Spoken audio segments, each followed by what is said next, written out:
বিসমিল্লাহির রহমানির রহিম। সুধী মুসলমান ভাই বোনেরা, আসসালামু আলাইকুম। পবিত্র শবে কদর রজনীতে আপনাদেরকে জানাচ্ছি সালাম, শুভেচ্ছা ও অভিনন্দন। অত্যন্ত সফলতার সাথে বাংলাদেশের প্রতিটি মসজিদে কোরআন খতমের মাধ্যমে খতমে তারাবি আজকে শেষ হয়ে গেল। মুসলমানদের একটি প্রাণের দাবি, একটি প্রাণের প্রয়াস আল্লাহ পাক কবুল করল। প্রতিটি মুসলমানে এবং প্রতিটি মসজিদে একই যোগে একই সাথে একদিনে তারাবি শুরু হলো এবং একদিনেই খতম হয়ে গেল। খতম তারাবির শেষে হাজারে হাজারে লক্ষ লক্ষ কোটি কোটি মুসলমান একসাথে বসে দুরূদ শরীফ পাঠ করে সকলে একসাথে বসে আল্লাহর দরবারে কায়মনে মোনাজাত করলো। এই কদর রজনী যেন তাদের সফলতা বয়ে আনে, কদর রজনী যেন প্রত্যেক মুসলমানের জন্য মহামান্বিত হয়ে আসে। এই কদর রজনীতে যেন প্রত্যেকটি মুসলমানের ভাগ্যের একটা পরিবর্তন আসে, সকলে দোয়া করল। প্রতিটি মসজিদে লক্ষ লক্ষ টাকা উঠেছে। মুসল্লিরা, আমি যে মসজিদে নামাজ পড়ি, আমার সোসাইটির যে মসজিদ, এখানে 10 তলা 26টি বিল্ডিং আছে। এখানে প্রতিদিন কমপক্ষে 3 থেকে 350 মুসল্লি নামাজ পড়েছে কমপক্ষে। এবং আরও 10 দিন পূর্ব থেকে এই তারাবির যে নজরানা, তারাবির যে হাদিয়া, এটা তোলা হয়েছে। এখানে 10,000 থেকে শুরু করে 10,000, 5,000, 3,000, 1,000, 500 টাকার নিচে কেউ দিছে বলে আমার মনে হয় না। এবং প্রতিটি মুসল্লি 5,000, 2,000, 3,000, 10,000 টাকা দিয়েছে, স্বতঃস্ফূর্তভাবে দিয়েছে। আজকে আদায় শেষ হয়ে গেছে। আজকে প্রতিটি মসজিদে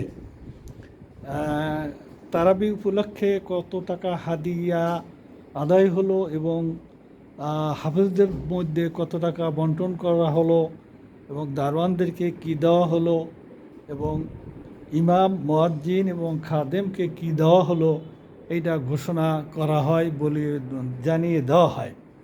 কিন্তু আল্লাহ পাকের মেহেরবানিতে এবছর কী কারণে এখন পর্যন্ত মুসল্লিদেরকে জানানো হলো না যে কত টাকা আদায় হলো এবং কাকে কত টাকা দেওয়া হলো। আমার যতটুকু মনে পড়ে গত বছর, তবে এখানকার সভাপতি এবং সেক্রেটারি অত্যন্ত ভালো মানুষ, ভদ্র মানুষ, পয়সাওয়ালা লোক, কিন্তু কী কারণে ঘোষণা দিতে পারলো না, এটা সকলের ভিতরে একটা প্রশ্ন থেকেই গেল। তো আমি 2-1জনকে আলাপ করলাম, কেউ এর সদুত্তর দিতে পারলো না। দেখলাম যে কয়েকজন বসে আছে। তো যাই হোক, গত বছর আমার যতটা মনে পড়ে 2 লক্ষ টাকার উপরে উঠেছে।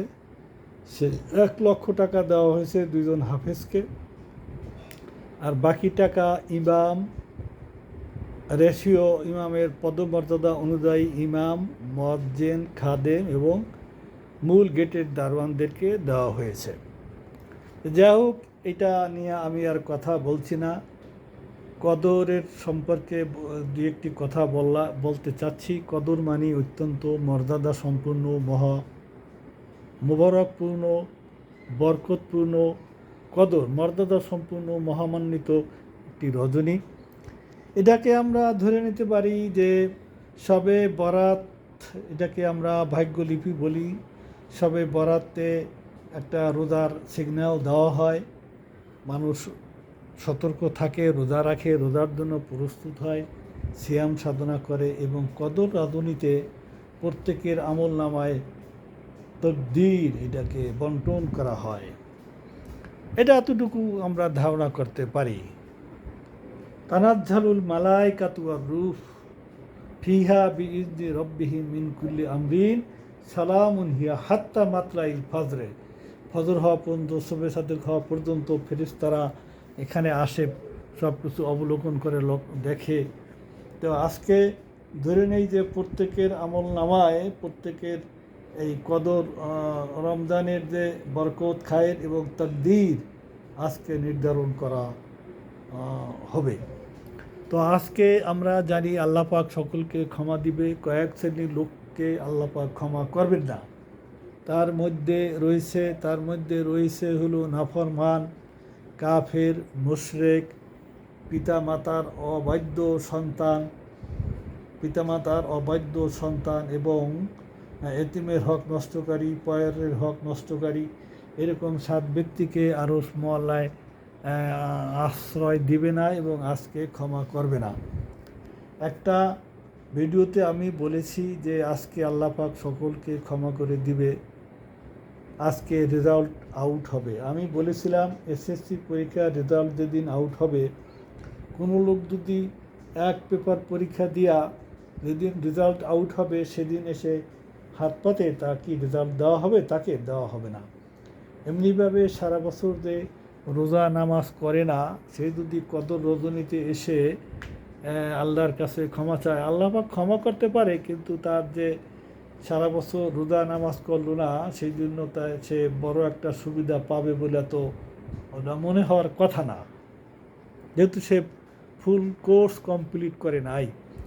আশা করি বুঝে আসছে। আর এটাই যদি হতো তাহলে সারা বছর ইবাদত বন্দেগী না করে শুধু কদরের রাত্রে উপস্থিত থাকলেই বোধহয় কেল্লা ফতে হয়ে যেত। বিষয়টা এরকম না।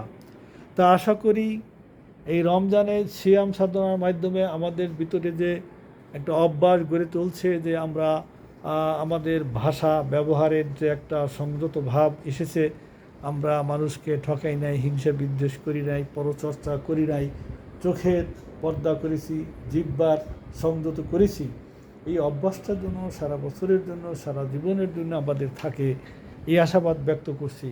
এবং আল্লাহ পাক সকলকে ক্ষমা করে দিক, খায়ের বরকত নসিব করুক এবং আমাদের দীর্ঘ হায়াত দান করুক। আগামী বছর যেন আমরা কাঁধে কাঁধ মিলিয়ে একসাথে রোজা রেখে তারাবির নামাজ আদায় করতে পারি এবং এই আজকে রাত্রে যেন আমাদের মুরব্বী যারা কবরে শুয়ে আছে তাদের